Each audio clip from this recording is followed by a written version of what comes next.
So Joey, thank you so much for taking a few minutes here and talking. I know you had to jump on a little early, but it was great.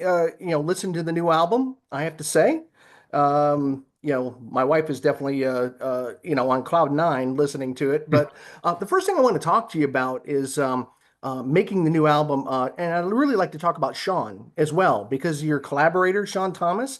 Sure. I'd like you to talk about the bond that you guys have formed as songwriters and on-stage collaborators, because it Yeah. seems like it's that's not something that you find every day. No, no, it isn't. I'd be happy to talk about Sean. When we were writing the album, I go, well, he's literally half my age. Like, what is this guy, getting from me? I said, well, no, I guess I'm pretty cool. You know what I mean? I got a lot of experience and I bring a lot to the table. So it's like we even out and like together we're like, uh, you know, we're a 35-year-old dude. You know what I mean? Like that's the combination. But he's wise beyond his years. He's incredibly talented. He's a hard worker. He's a very decent guy, very funny. I mean, I think most people will tell you that, lucky enough to make records and make music, the best part of the experience is just being in the studio and of course finding clicking, you know what I mean, making Sure. that music, but also just laughing, just being silly, and just goofing off. And Sean and I have had a lot of laughs over the years, over the last couple of years, on stage and in the studio. And but yeah, he's quite a sounding board. Which is a trip, because yeah, he is only, I think he's, what is he, 23 or something like that. Um, but it's been lovely, and I have to credit the pop icon Miss Debbie Gibson for introducing me to Sean, and it's been a trip, and now Sean's new edition can credit me, or the new kids can credit me for Yeah. meeting Sean, and now New Edition can credit New Kids on the Block for meeting Sean. Except we owe the world to New Edition, so they yeah. So it's been sweet. What about the because I had the pleasure of seeing the concert that you did with it was just you and Sean on stage down here in San Antonio. It Mm, was a great concert. Me and my wife went, but I love the the back and forth that you guys did. You even mm, hinted at the new album, but I want to mm. talk about you. It started writing, I believe, right after that the album, and you had some some songs you were giving to new kids, and also for your solo album. How do you choose between the two? What's going to you're going to present to the band and ones you're going to keep for yourself? Um, it was pretty obvious. Sean and I had written a few songs before we did most of the dates in 2023. Hmm. Written a few songs, so that was like a good kind of like kickoff, and getting to know each other in that capacity. And then I had a few more ideas when we were on the road. Really, just wrote one song, "Miracle," that ended up on the album. But I knew that the new kids were, we were talking about making a record. Donnie and Jordan were started to record some songs. I wasn't super excited about making another New Kids record because I was so kind of in the Joe lane, you know what I mean, and Hmm. enjoying my autonomy. And then I finally came to Jesus, and jumped in. So, as to answer your question, how do you decide? Sean and I started specifically writing for New Kids, and we wrote about 6 or 7 songs. I think what six ended up on the New Kids record, Still Kids. There was one song, "Is Anybody Out There," that I kind of had a feeling was more for me than the group. I did let them hear it, but the good news is that we were making good music, and it was nice to know that even if the New Kids didn't decide that, on one song, to make it, I would keep them, you know what I mean? Hmm. Which was, it was a nice backstop, you know what I mean? It was like a safety net for me and, my ego, if nothing else, because sometimes when you're making music for the group, the toughest part is to offer it up, and say, do you like it? And a lot of emotions and feelings could come up. But it actually, even though I was sort of kicking and screaming about, do I really want to do this? Or do I really want to make a group album? It made me a better writer. You know what I Mhm. mean? And Sean and I were in the gym every day working out, so to speak. So we were in great fighting shape to go in and now make my own album. And you know, again, I my ego early on wanted it to be a different way. You know what I Yeah. mean? No, I'm going to do it my way, this, that, and the other thing. But I was of service to the group, and I got a lot out of it, and ended up working nicely because we dovetailed into my solo album. Yeah, and the response of your new solo album, Freedom, has just been amazing. I mean, Yeah, on Billboard sales charts and yeah, just the fan response. I've been reading a lot from a lot of new kids sites and blogs and yeah. stuff. And it's just like I said, it's amazing that you're getting this type of response because it's a great album. Thank you. I think so too. I think it's just genuine. It's just I look forward. You always want to share it and get it in front of as many people as possible. But in the meantime, I think there's just a genuine love and a genuine reception for it. It's been nice to share, like, where the music came from and where the vibes came from. And, there was a lot of passion. There was a lot of, again, experiencing my autonomy, for the last couple of years and doing a lot of solo shows. Thanks for having me, Hmm. man. Juxtaposed to this beautiful journey and gift of New Kids on the Block, you know, um, the writing was kind of sifting through that. I Yeah. wasn't always explicit in the writing, but a lot of the energy came from that. And I'm just grateful that I'm able to share that with the fans, with the blockheads, you know what I mean, with the group members. Donnie has been nice enough to host a couple of more than nice, he's been very kind and supportive to host a couple of listening parties. And so I'm sharing the experience with him. It's not some secret, that's like, Sure. oh, what's Joe talking about? Like, I'm telling him exactly where I was coming from. And the good news is, like, at the end of the day, it's music. I mean, Yeah. it's up to the audience to let them have their own story about it. And so one of the things recently is that you know Donnie Donnie texted me the other day, and he's like, hey, everybody's doing an Instagram story about what their favorite is. And Donnie put his favorite on, which was Miracle. And then he's Good. like, so now, because he's so good at social media, he's like, hey, this is what you do. You click on, and then you see everybody, and then you go through everybody, and you can repost. So sure enough, um, I was reposting everybody's favorites, and it was really fun to have a divert. Everybody had, I think the song "She" might have been the most favorite one, which I'm not surprised. But, like, Hmm. every song, like, and even, like, maybe Crimson was shared the least amount, but Hmm. I loved it. I love that everybody had different favorites. I love that there's, that there aren't, any clunkers on the record. And I think, that comes from having like 10 songs. The entire album is, 32, 33 minutes.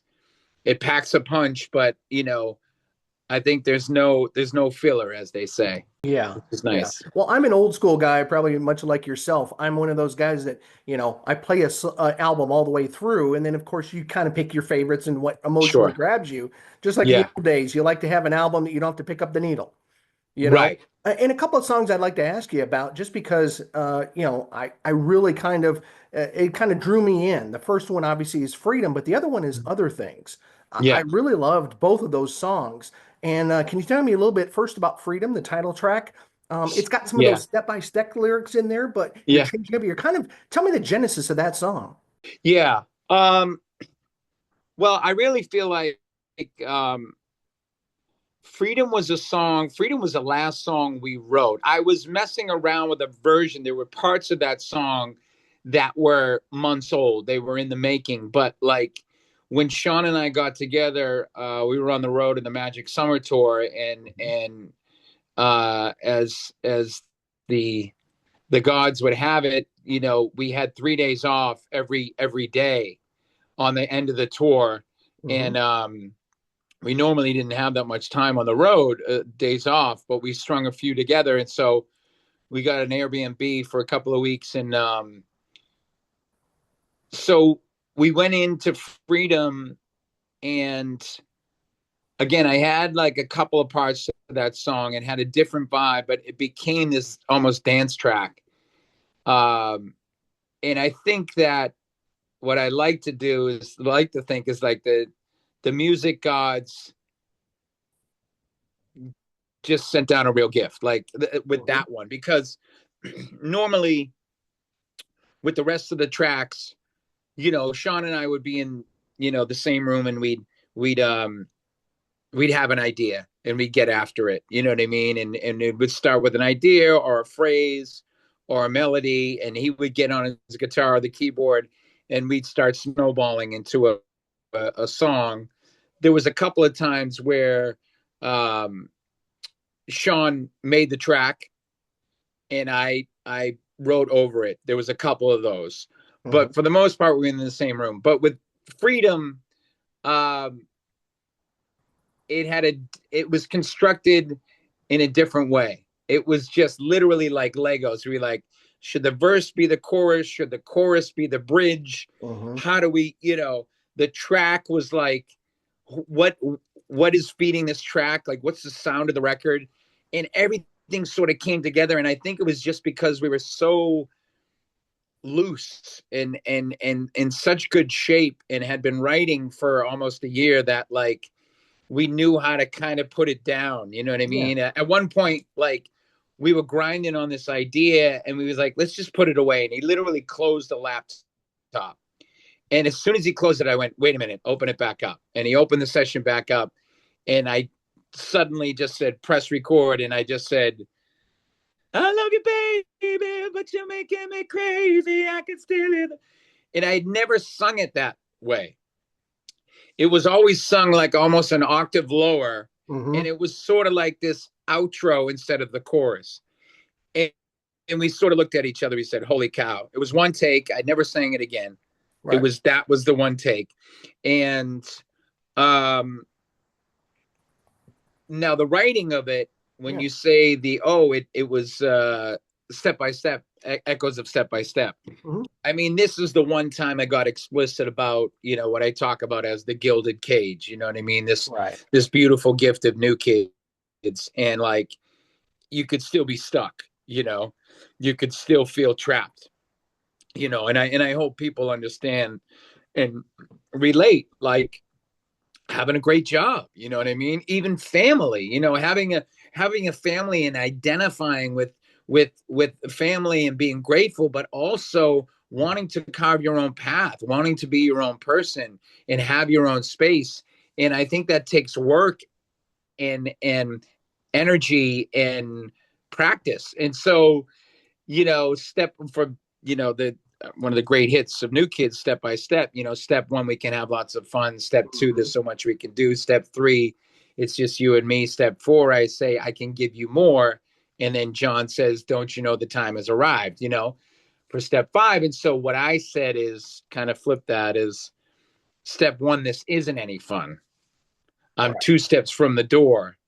Close your eyes and count to 3. Open up, you won't see me. Step 4, I cannot give you more if I'm ever going to make it out alive. So it's speaking to like, yes, I love you guys. Yes, this is amazing, but I want to do this. I want to spend time on me. You know what I mean? No, that's not how I would do it. This time, I don't want to compromise. This time, I don't want to go along for the ride, because it's about integrity. And if I don't take care of myself, then I'm not going to be able to really be of service to the group. So carving out that time is important. And it was nice to say it out loud. and like I said, it's nice to share it with the fans and with the group, like, because it's nothing to be ashamed of. There are no Mm. secrets, but sometimes we can feel like, ooh, you're betraying people by speaking your heart. And as long as I'm not pointing any fingers, and being mean about it, I get to say that. And that's why I told you I wanted to do this interview early, not because I didn't have time, is because you asked me one question and I'll talk for 10 minutes. So that's why. The other thing is other things, you know, that was a sweet, story because, I mean, behind the story, um, I've been wanting to, for a long time, sit down on a piano and write a song from top to bottom all by myself. Right. Um, I come up historically, I'm what you would call a top liner. You know, yeah, in the room, I come, especially because as I'm always writing for me as the artist. So I come with the idea, I come with the vibe, I come with the lyrics, and the melody, but I need a producer. I need someone playing. I need someone at the keyboard or the guitar to take us to the next, Oh, yeah. So this was different. Um, that being said, it's a very simple chord progression. Sure. It's super simple, which is cool. I think you get that from being kind of like a rookie. There's just a purity to that, and then the melody over it worked. And I like the idea that Sean and I prided ourselves on making like a lot of songs on this record like under 3 minutes. Hmm. It was just old school bang. It's like, why are we making a bridge if we have nothing else to say? You know No what I'm chorus, saying? get to the chorus. Get to the chorus, but listen, keep going if you have more to say. But if you're repeating yourself, it's time to go. You know what I'm saying? So that was great. But with other things, I really took my time, clearly. I mean, and the structure is kind of avant-garde, if you will. You know what I mean? It's like verse, bridge, breakdown, verse. Hmm. Lyrically, you know, it's a discussion. There's like a dialogue going on, but it's not a duet. It's just me. You know what I'm saying? Yeah. Um, it was really sweet to have that patience and give myself permission to write a song like that.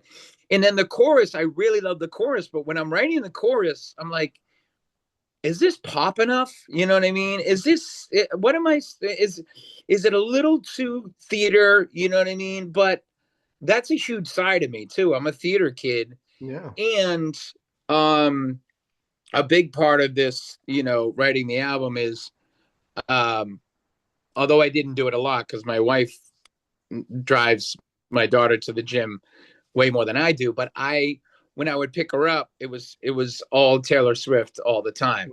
And as we all know, Taylor is an amazing, writer, and is um The center has of the taken the universe right liberty. now.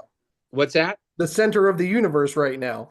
Yeah, in some circles for sure. I Yeah. I think, but she shows us that you can write pop music and still take time to tell a story. Yeah. And so I was vibing off that for sure.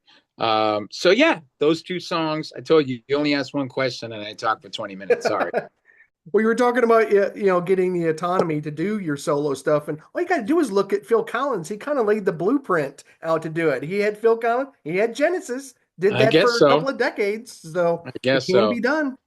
Yeah. Well, in this case, I think New Kids is in better shape than Genesis than that when Phil was around. Phil kind of, took over.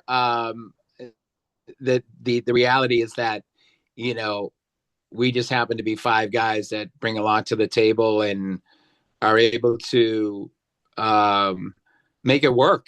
Yeah. You know, and success is success, and I think the more I carve out my autonomy, the more I can celebrate the new kids as well. Yeah, and that's the simple truth of it. And again, in that scenario, my ego doesn't win. sure. My ego doesn't win.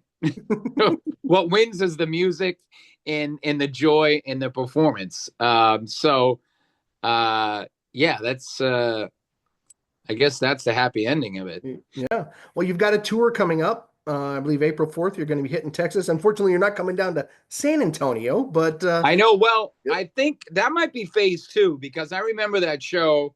I Yeah. remember that venue. What was that The venue again? Tobin. The Tobin. The Tobin. Yeah. Beautiful venue. And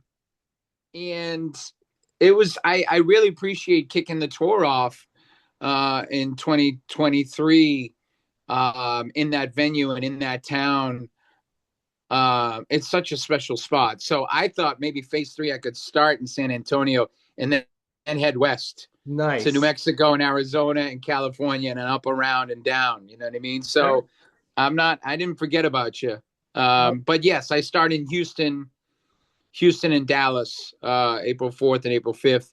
And I'm very excited. I mean, I'm it's going to look different than my last tour. sure. I picked venues that had a club vibe, that had an open floor. We're bringing a stage, we're bringing lights, which is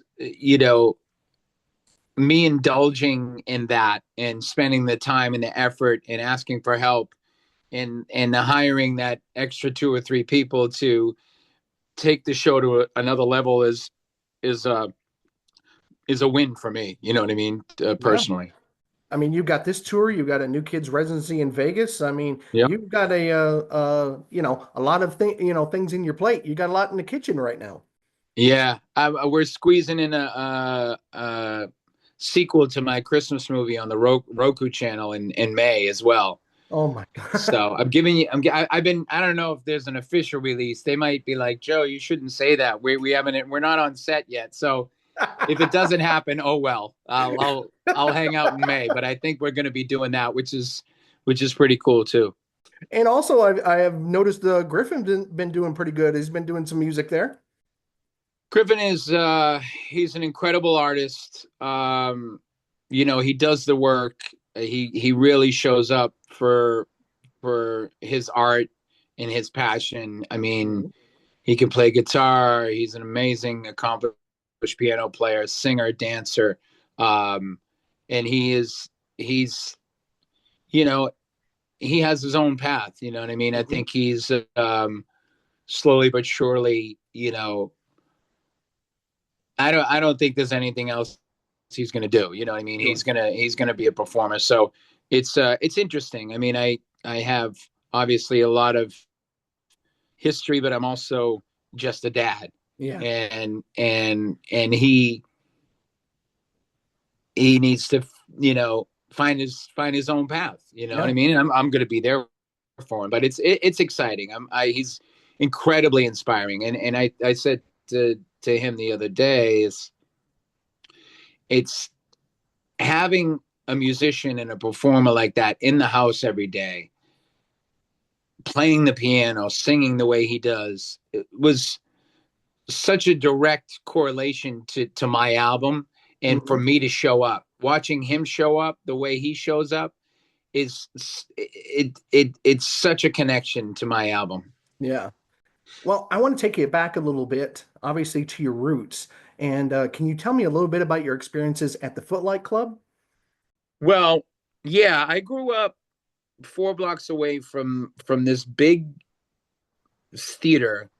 I didn't know how lucky we were until I got to New York years and years later because these black box theaters, like anything could be a theater, you know what I mean, hole in the wall theater. And we had this 200-seat theater in our backyard in Jamaica Plain, which is a town right in Boston. Hmm. And it was my mom's getaway. She had 9 kids.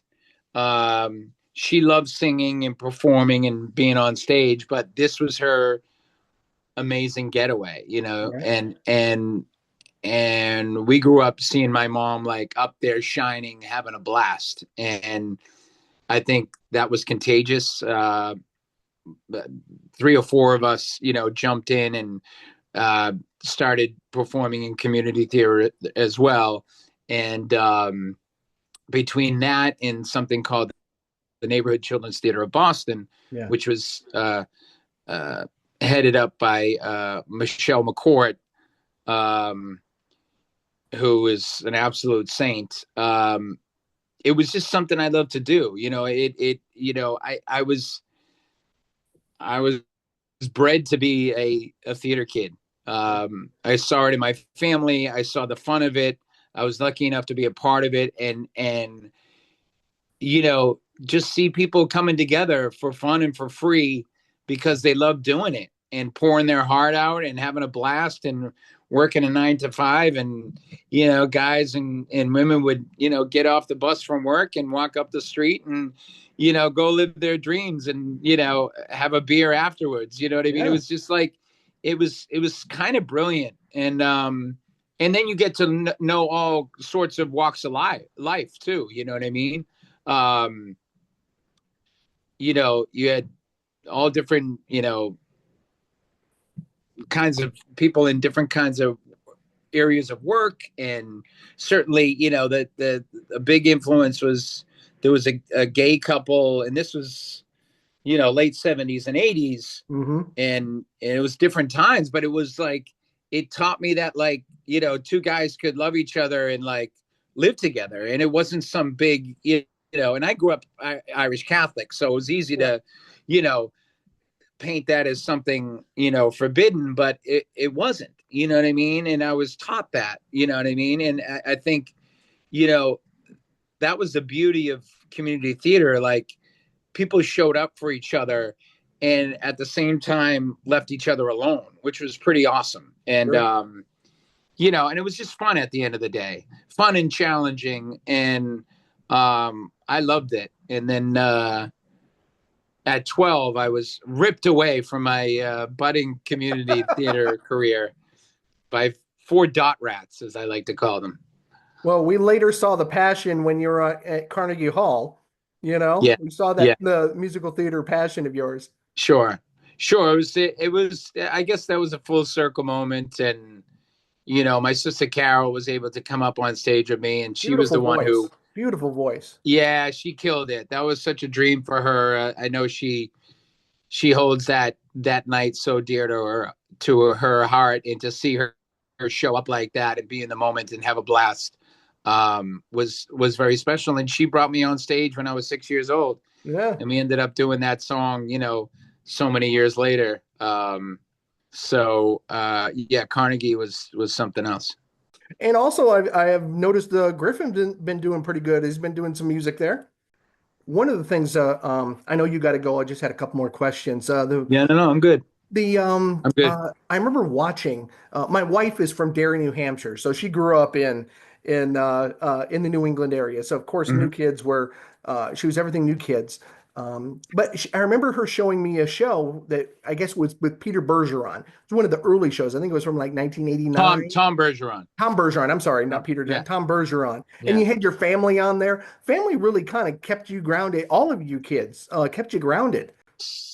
I mean, for some, it's lightning in a bottle. It's lightning in a bottle. You know what I mean? You can't manufacture. I mean, back in the day, all the old white rock and roll critic writers in their 40s would try to pinpoint whatever.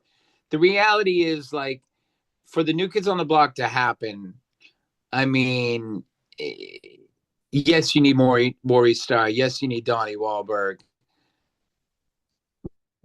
And you need our parents. You need the generation of our parents. You know what I mean? We were all working class families who just got up every day and went at it, and had faith, Hmm.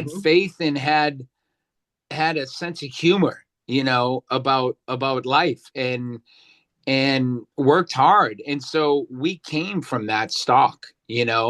And to your point, yes, family was huge. I just watched an old tape our manager made in 1988. We all went to Japan, so he had this camcorder, and we're all um, he's capturing us messing around. And then we did these little like saying hi to the family, say hi to the Sure. family.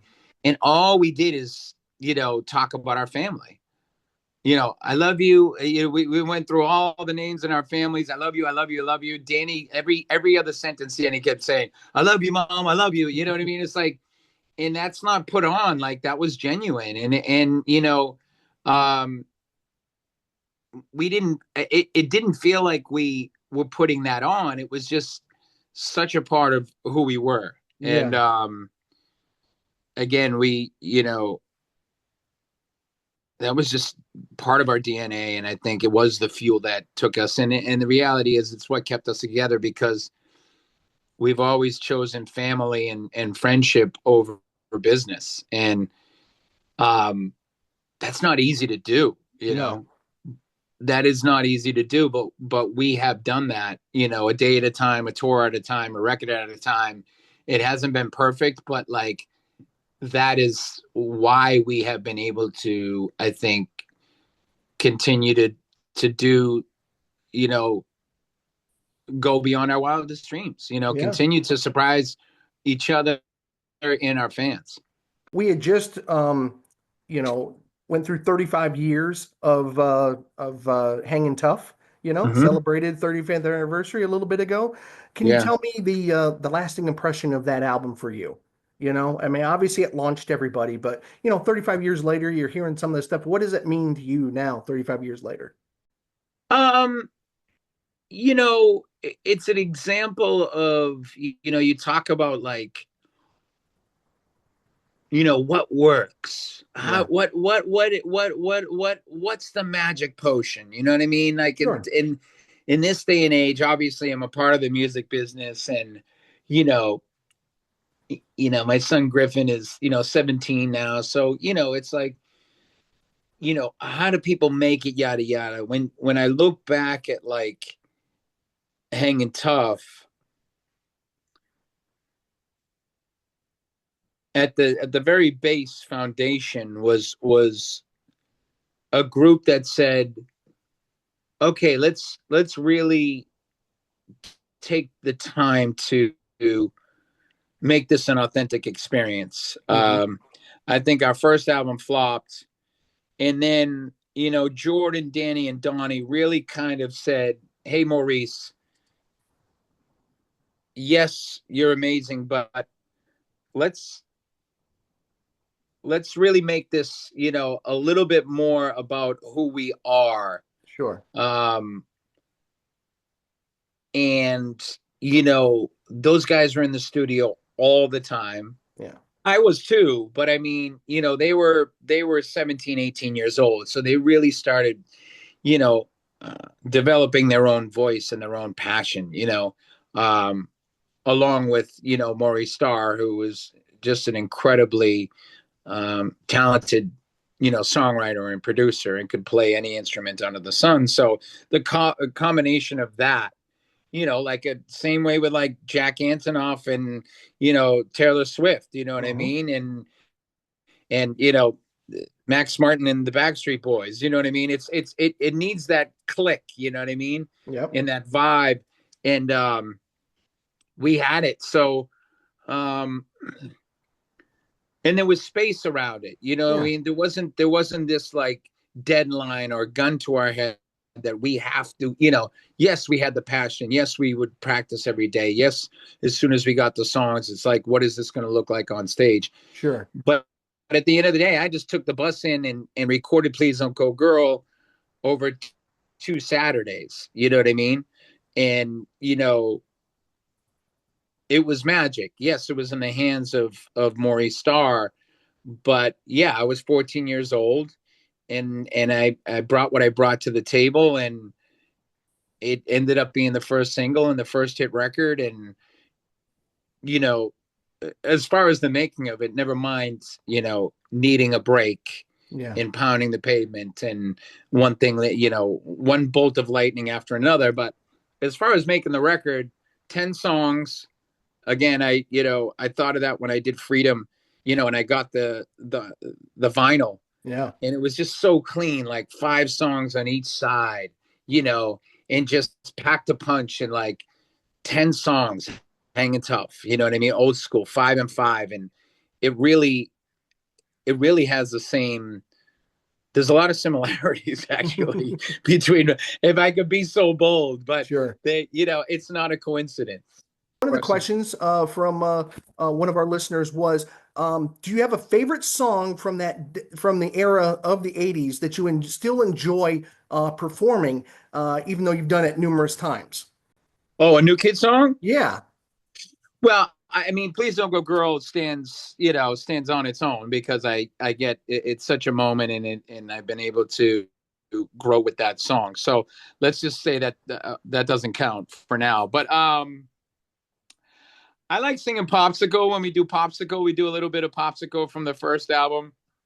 It's sort of like a favorite of the fans, and we get all giddy when we start singing that one. just the fans, it's just amazing that they're still coming out, and you're seeing their kids coming out with them. That Sure. has got to be a truly, I guess it's a multi-generational new kid, band of blockheads. Yeah, yeah, no question about it. I mean, we've seen the baby blockheads, grow more and more, and it, Sure. it is a trip, especially that last summer tour last year. You get the lawn seats, so there was like some good packages that family packages. So, Sure. you bring in, that's the idea, to play those kind of shows is, it just brings that kind of audience in, and you're out there out on the lawn, and you turn around and some 12-year-old girl's got tears in her eyes screaming, and you're like, this is hilarious, so it's been fun. All right. Another question from a fan. Top three albums in the '80s. Oh my God, albums. Well, Cool It Now by New Edition is one. Okay. um Faith by George Michael, and was Madonna's Like a Virgin album? Hmm. Was that the name of the album? Yeah. '85. Hmm. Okay, there you go. Yeah. 40 years, man. I can't believe it. I'm getting old. Yeah, yeah. Oh, well, thank you so much for giving me a few minutes here, Joey. It was incredible talking to you. It just like I said, I walked into the concert, kicking and Mhm. screaming and walked out a fan. Thanks for having me, man.